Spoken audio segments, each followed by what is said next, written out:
vous donne l'impression que c'est long, c'est aussi un conditionnement.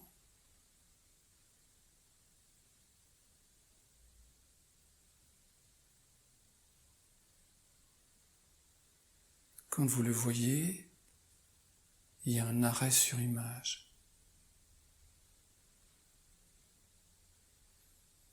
Et cette information est vraiment enrichissante. Parce que c'est des pièces d'un puzzle, la connaissance de soi. Vous apprenez à vous comprendre.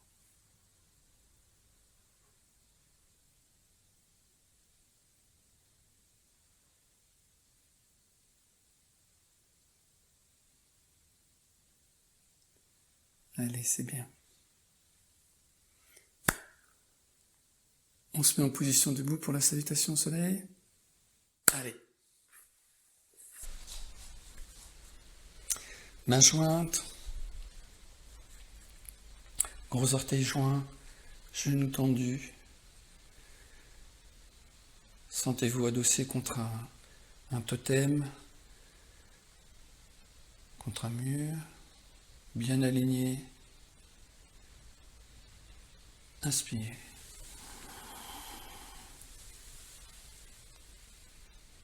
Expirez, on se penche. Regardez vos genoux pour bien étirer la nuque. Appui des mains, Pieds droits en arrière, deux index pointés. Touchez les tempes en baissant les épaules. Inspire, on plie le genou avant. Appui des mains. chien tête en bas. Expire. Un pas en arrière. Inspire.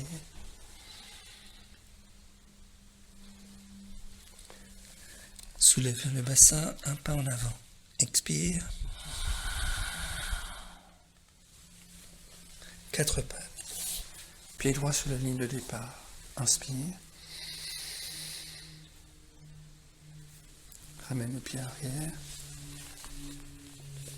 Expire. Plie les genoux. Lève les bras, on regarde devant. En regardant devant.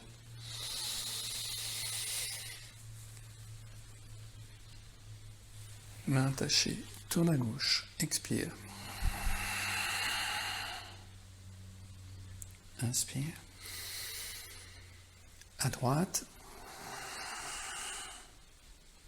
Inspire. Soulève le coude droit. Expire. Soulève le coude gauche. Inspire. Expire au centre. Extension finale. Namasté.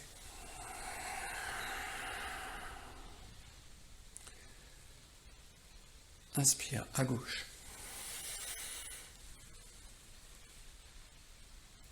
Expire.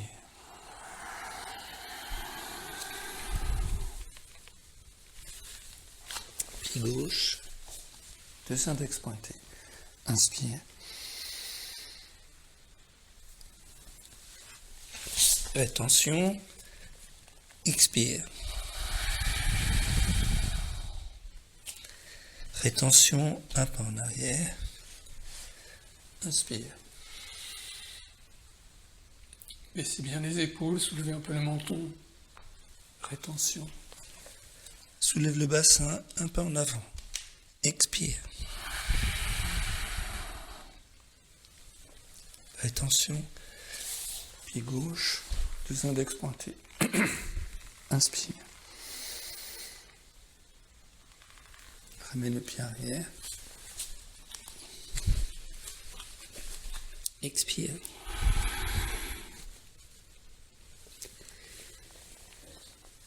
Lève les bras. Inspire. Main attachée. Tourne à gauche. Expire. Inspire.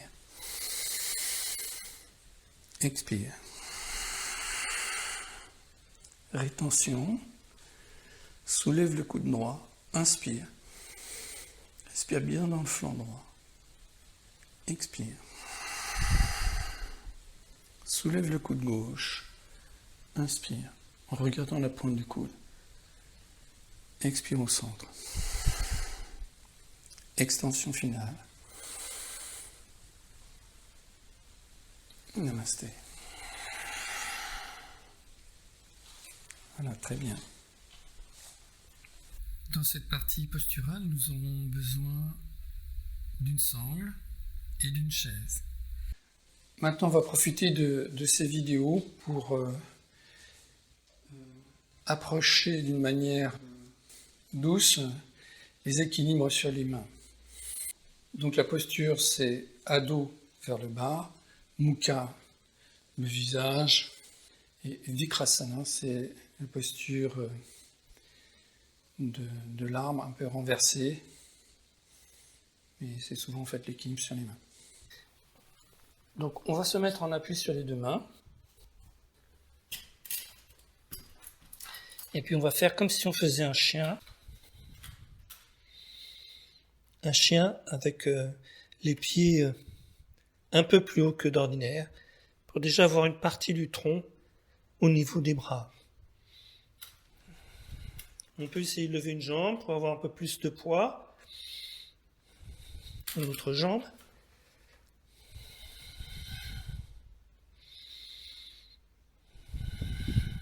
Voilà. Et on revient. Maintenant, ce qu'on peut essayer aussi de travailler, c'est de se mettre contre le mur. Mais cette fois-ci, on va essayer d'augmenter la flexion de hanche et d'avoir en fait comme si quelqu'un tenait un bâton.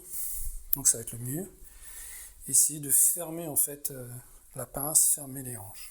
Donc la chaise a tendance à glisser, donc par sécurité, mettez votre tapis dans l'autre sens pour que on soit en sécurité. On fait plusieurs essais et on essaye de rapprocher la chaise.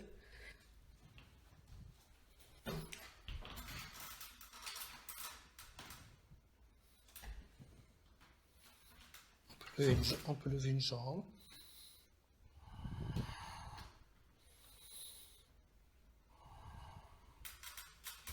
L'autre.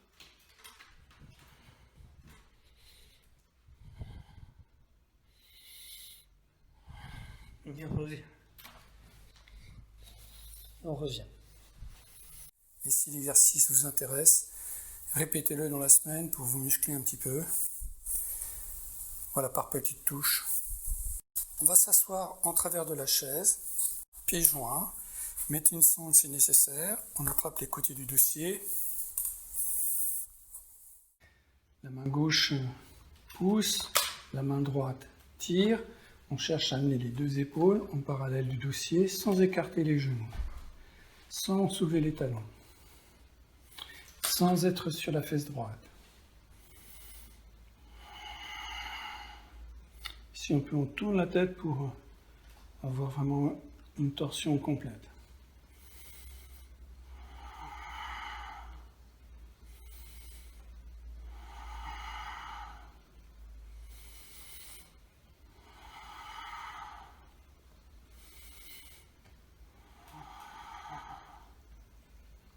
Voilà, très bien. On revient, l'autre côté.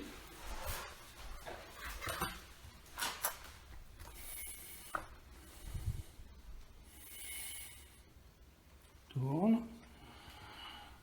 On baisse bien l'épaule. Gardez le ventre rentré, respirez dans la cage.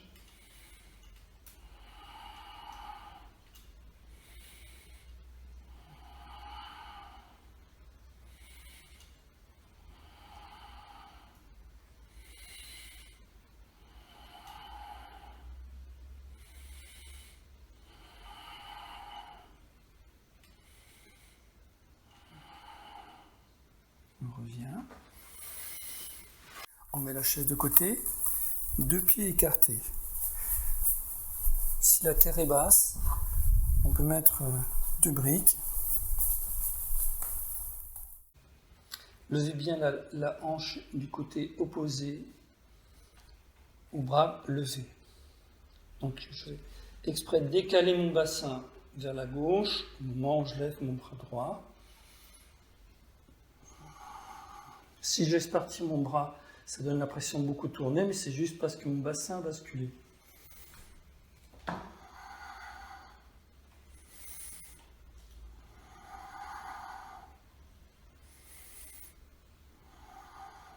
On revient. Je vais lever mon bras à gauche. Donc je vais envoyer mon bassin côté opposé. J'inspire. Et en expirant, je lève le bras. J'essaye de maintenir le bassin en direction de la hanche droite.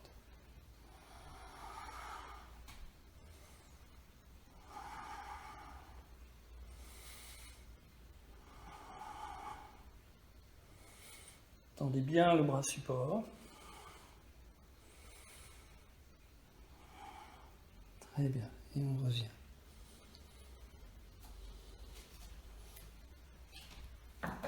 Maintenant, main attachée dans le dos. On soulève les mains. On se penche.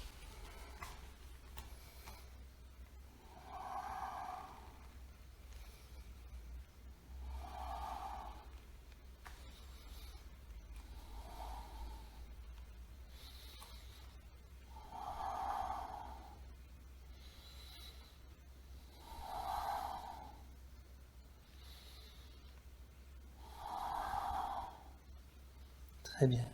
Plie les genoux, on revient en levant les bras.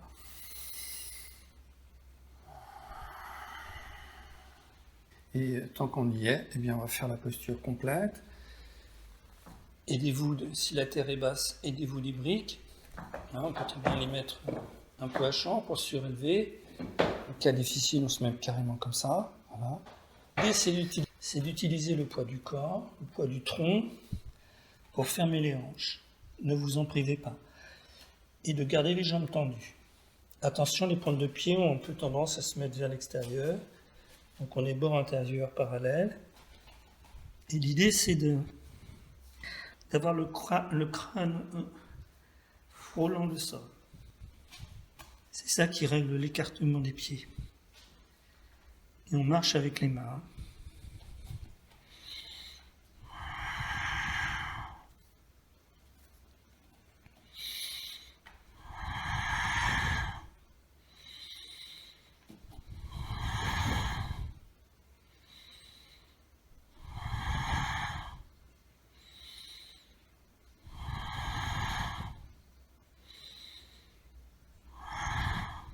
Voilà, très bien.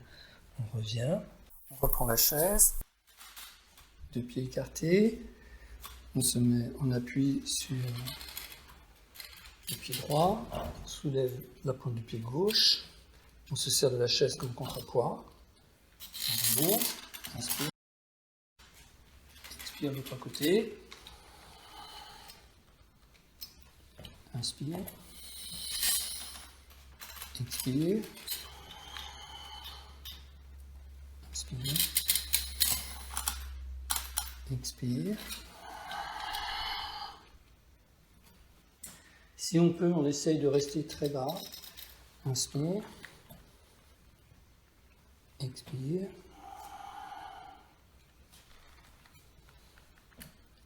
Inspire.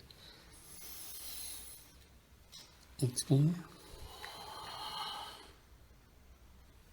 Inspire. Et une dernière fois.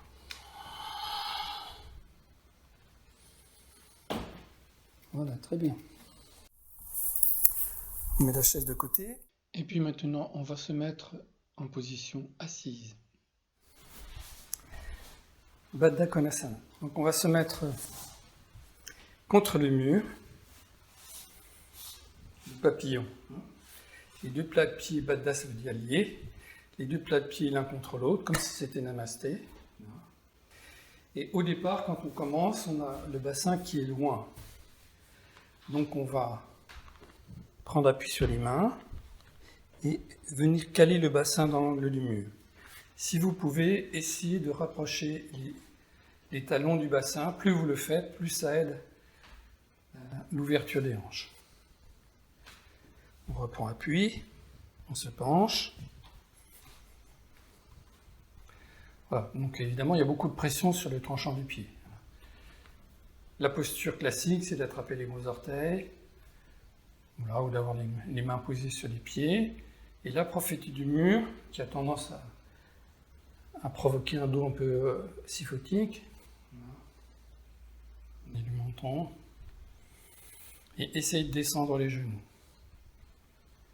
Inspire. Inspire.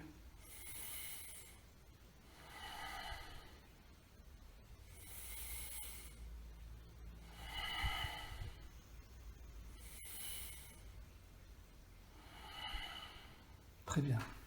Une fois qu'on a cette ouverture de hanche, vous voyez venir. On va se mettre deux pieds écartés, le plus écarté possible. Donc ça étire les adducteurs. Et on essaie de descendre l'abdomen vers le sol en retenant la tête, donc en soulevant le menton. J'essaie de garder mes pointes de pied vers le plafond.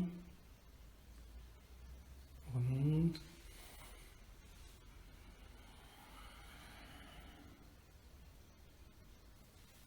On monte. Voilà. Installez-vous sur un support de manière à ce que le réglage de la posture soit raisonnable.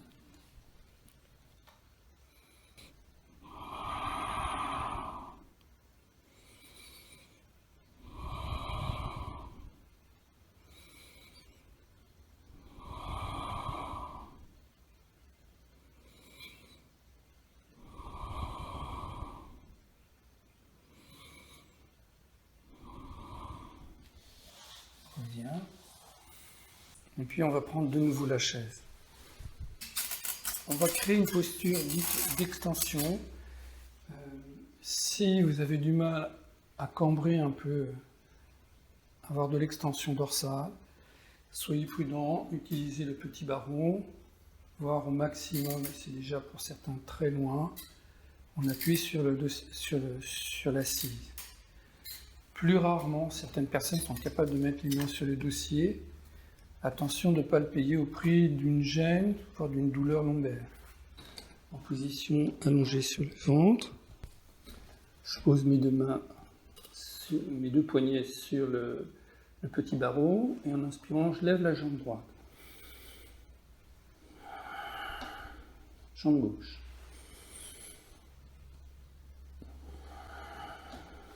Jambe droite. Jambe gauche. Essayez sur l'assise, vous allez voir que c'est déjà beaucoup plus difficile. Jambe droite. Jambe gauche.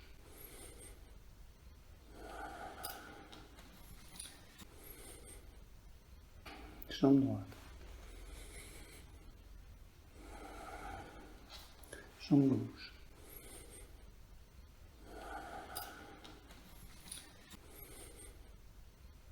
Jambe droite. S'entreplie les coudes. Jambe gauche. Voilà, très bien. Sur le dos dans la posture du poisson. On met la chaise de côté, on va en avoir besoin. Bon, je le fais faire régulièrement sous le coussin, parce que c'est souvent l'objet que vous avez. Le mieux, c'est de mettre ce qu'on appelle un bolster, c'est-à-dire une espèce de traversin, mais assez compact. À défaut, sinon vous l'avez fait souvent avec le dos en appui sur un tapis ou une couverture pliée. Une autre solution, c'est aussi de rouler votre tapis, qui vous fera un mini bolster.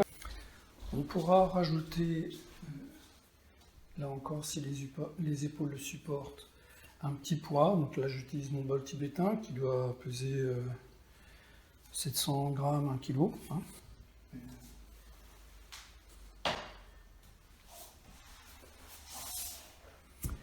Voilà, normalement la posture se fait en position du lotus. Mettez les deux plats de pieds comme tout à l'heure en Baddha Konasana, pieds joints, donc la queue du poisson, et puis on s'allonge sur le dos. Donc on essaie d'impacter sur la partie la plus rigide, à savoir la région thoracique. Donc le traversin ne doit pas être sous la nuque ou sous les lombaires, qui sont très facilement creuses, elles. On utilise le poids si nécessaire. Et on respire.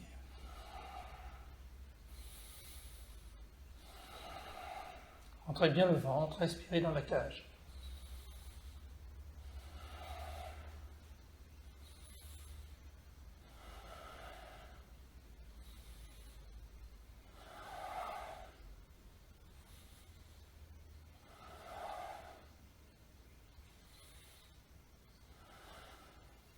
Très bien.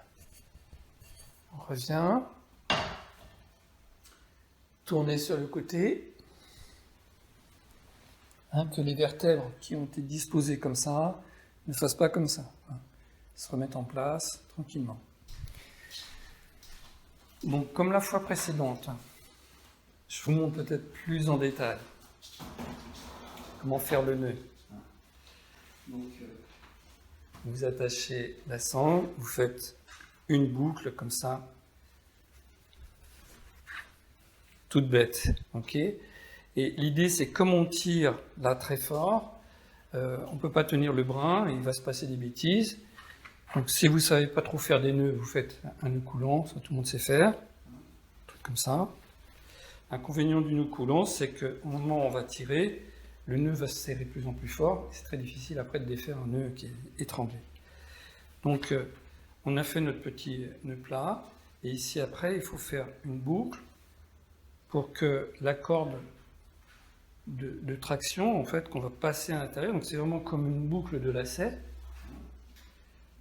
Quand elle va se tendre, elle va certes fermer le nœud, mais je pourrais le défaire facilement, comme une boucle de lacet, d'accord ? Alors cette posture, si vous êtes embêté avec la jambe pliée, on peut simplifier la vie en faisant la même posture, mais en ayant les deux jambes dépliées. Alors, ça peut être aussi une solution, d'avoir mais relâché qu'on sera un peu bas pour la chaise. On va remettre un coussin. Donc, l'idée, c'est un peu comme si vous aviez un disque, vous cherchez à emmener le disque et vous cherchez à regarder par là. Ce qui se passe souvent, c'est qu'on garde le coude comme ça, on voudrait bien tourner, mais on n'arrive pas. Sentez que c'est une action sur votre cage, il ne faut pas que ça force la région lombaire.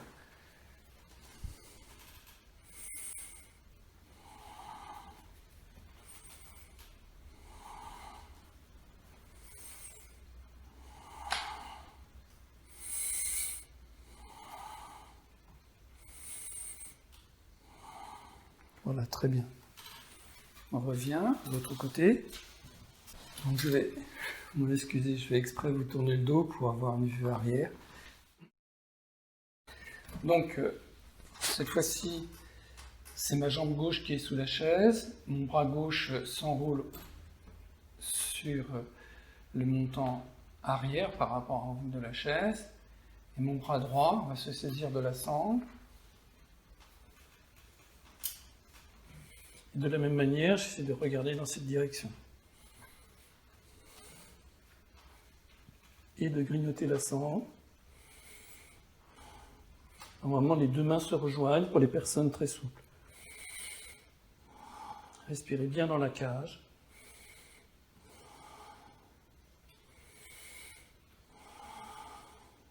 Voilà, très bien. On revient.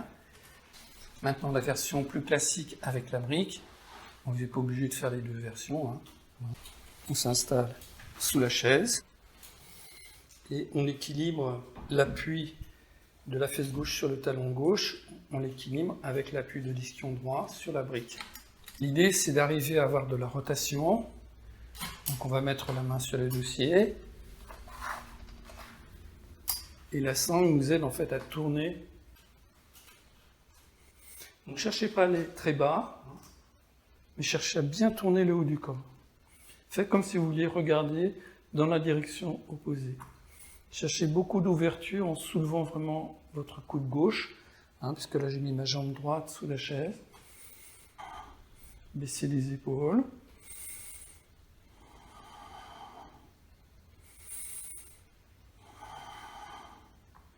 On revient de l'autre côté. Donc la vue arrière pour voir comment se place la brique.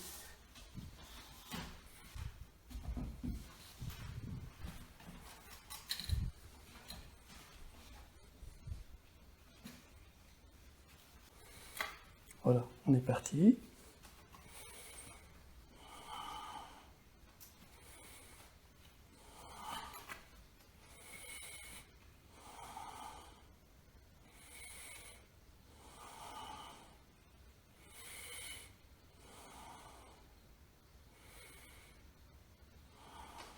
Très bien, on revient. La posture suivante qu'on avait vue déjà la semaine passée. Alors on peut attacher une sangle sur le pied droit. Vous asseyez sur un coussin.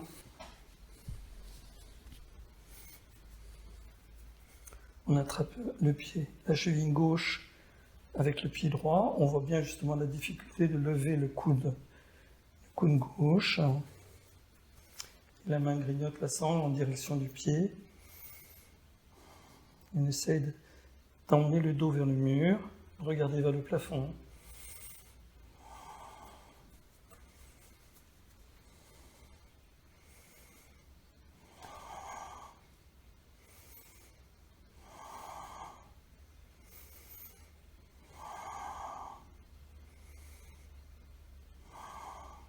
Voilà, très bien.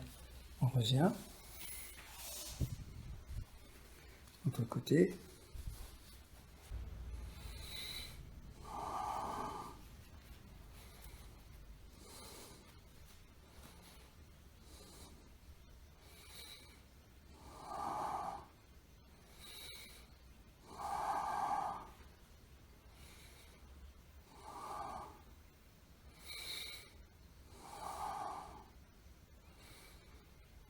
Voilà, très bien. Et on revient. Faites ce que vous pouvez dans ces postures. On peut dire que les deux mamelles du yoga, c'est patience, persévérance.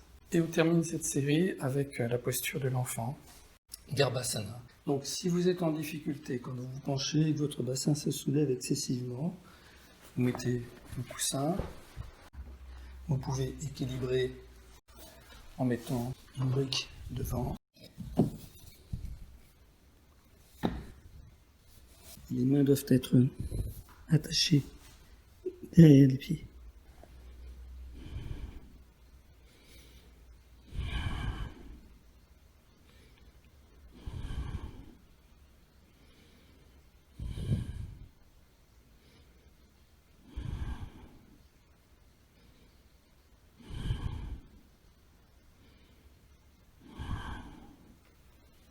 Très bien, on revient. En position assise pour le pranayama. Nadi Shodhana, c'est finalement facile. Il y a juste le départ. On ne fait qu'une respiration, qu'un inspire, narine droite, on change, et là vous faites une respiration. Donc, expire, inspire. Puis on change de côté, inspire, expire. D'accord? On part. Dos droit. Baissez légèrement le menton pour que la nuque soit juste bien droite. On n'est pas que le menton qui tombe. Narine droite, inspire. Et c'est parti. On ferme la narine droite, narine gauche, expire. Inspire. Change de côté. Expire. Inspire. Change. Expire. Inspire. Change. À droite. Expire.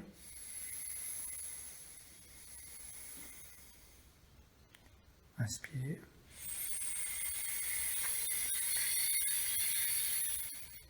Change. à gauche. Expire. Inspire. Change à droite.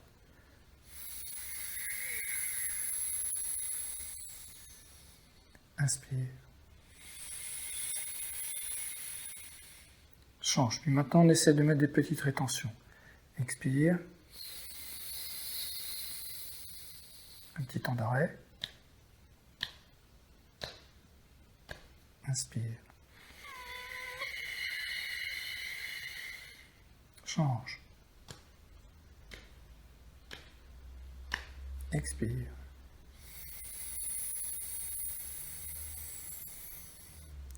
Inspire.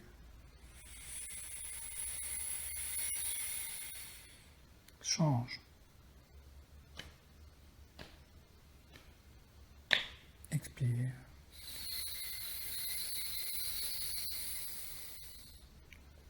Inspire.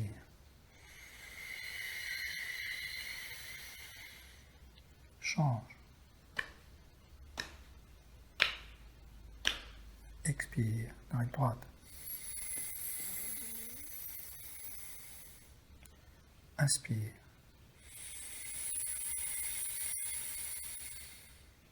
Change.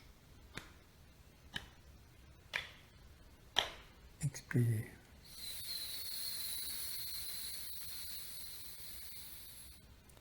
Inspire. Change. Et on termine. Expire.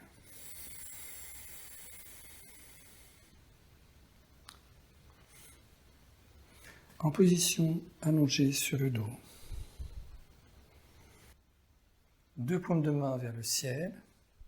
Ajustez bien le menton un peu vers la gorge. Fermez les paupières.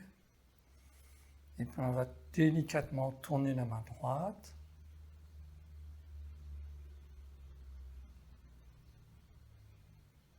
Jusqu'à ce que vous sentiez les 5 pointes de doigts sur le sol.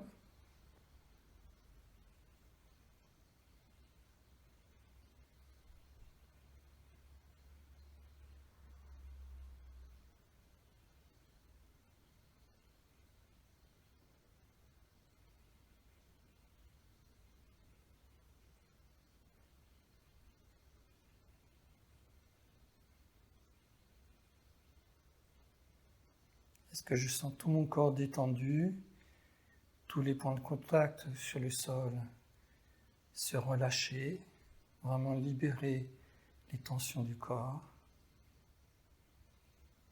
ne pas s'arc-bouter sur ces tensions. Voilà. Et puis maintenant, lentement, je soulève mon poignet, et la pointe des doigts traîne dans le sol, comme si on griffait le sable. On est en appui sur les 4 pointes de doigts, le pouce est trop court, et sur le coude. Et puis on va prendre appui sur ces pointes de doigts, ces 4 pilotis, et déplier le coude. Tout le bras, donc bras et avant-bras, est parallèle au sol. C'est comme si une attelle bloquait mon coude. J'essaie de sentir ma paume de main gauche. Frottez la pulpe de vos doigts dans la paume de main gauche. Et en faisant de ce frottement la dominante de l'exercice, en arrière-plan, laissez le bras monter. Et restez très attentif dans ce qui se passe dans votre main gauche, sans que le bras s'arrête. Relaxez bien l'épaule droite, pas soulever l'épaule. On monte. En respirant d'une manière très limpide.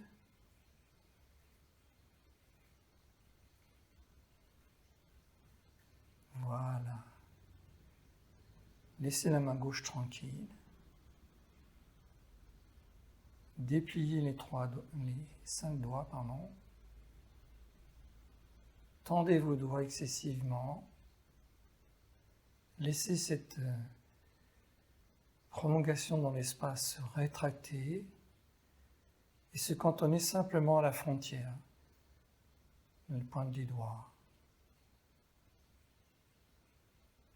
Puis maintenant, comme si on avait glissé un gros ballon de plage, le ballon de plage se dégonfle et votre bras qui s'appuyait dessus suit le ballon qui se dégonfle.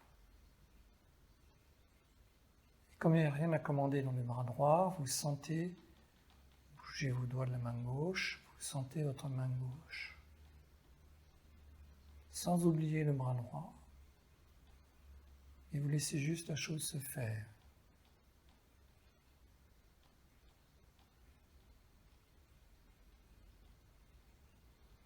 Si tout va bien, le sol paraît en contrebas du bassin. Vous attendez au sol, puis en fait il paraît presque 20 cm en dessous. Le bras déposé au sol, relaxez bien l'épaule. Sentez vos deux mains et prenez votre temps. Imaginez que vos deux mains sont deux volets d'aération qui sont reliés par des cordes invisibles et les deux en parallèle tournent en même temps. Il faut bien prendre son temps, c'est plus difficile qu'il n'y paraît. Bien être en symétrique.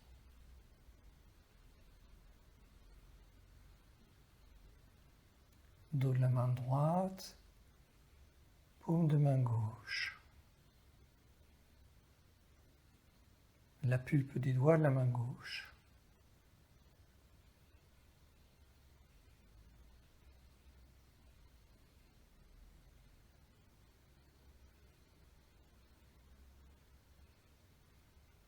Je vais changer de côté.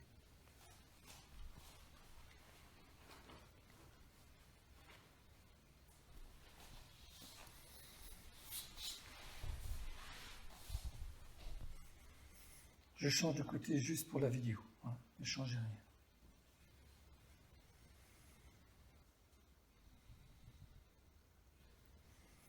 La pulpe des doigts du bras gauche, la sensation de la paume de la main droite vers le ciel, un visage détendu. On soulève le poignet gauche, les 4 doigts griffent le sable en formant des lignes parallèles. Toute votre attention est dans le coude gauche et on va le libérer en prenant appui sur les 4 doigts, sur les 4 pilotis. Et là, la sensation, la contraction musculaire s'installe dans l'épaule. C'est comme si le coude était aligné.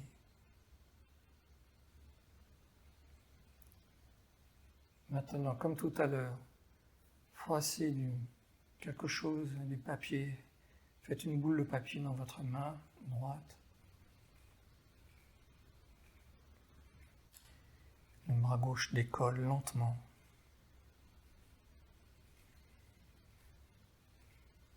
« 80% dans la main droite et le plus léger possible dans le bras gauche, qui semble aimanté par la verticale, jusqu'à ce qu'à un moment, il s'encastre dans la verticale.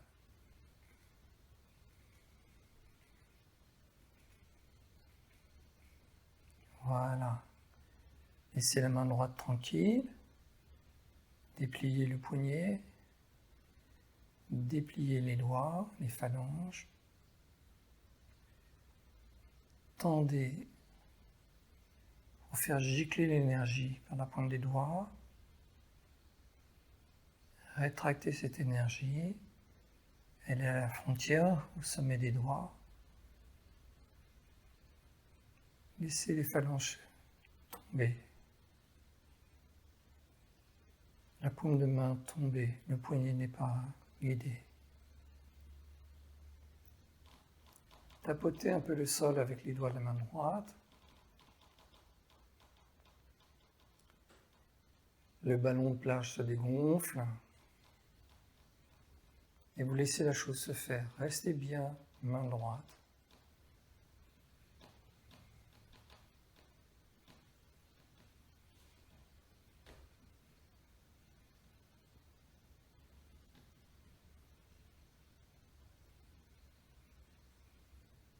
En respirant tranquillement.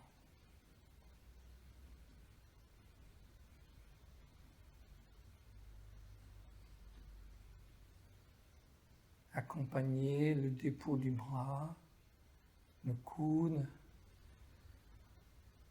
puis très lentement laissez la main droite tranquille. Remettez la main gauche, paume de main vers le ciel.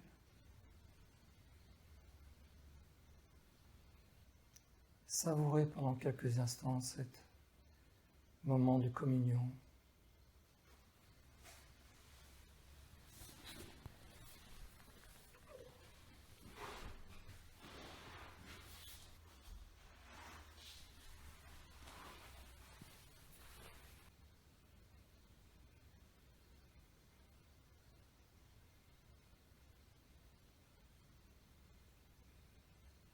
Voilà.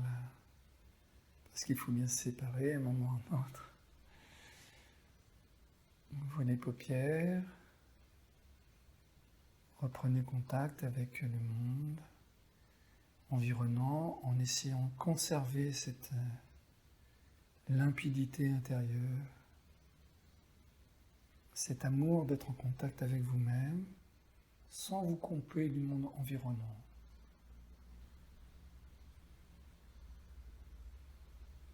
Venez en position assise.